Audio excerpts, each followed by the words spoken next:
తొలి విడత లోక్సభ ఎన్నికల నోటిఫికేషన్ విడుదలైంది. ఫస్ట్ ఫేజ్లో భాగంగా 21 రాష్ట్రాలు, కేంద్రపాలిత ప్రాంతాల్లోని 102 ఎంపీ స్థానాలకు ఎన్నికలు జరగనున్నాయి.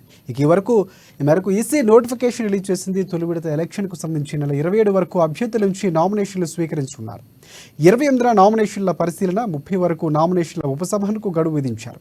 దేశవ్యాప్తంగా ఏప్రిల్ 19న తొలి విడతలో పార్లమెంట్ ఎన్నికలు పోలింగ్ జరగనుంది. జూన్ 4న పార్లమెంట్ ఎన్నికల కౌంటింగ్ ప్రక్రియ, ఫలితాలు విడుదల కానున్నాయి.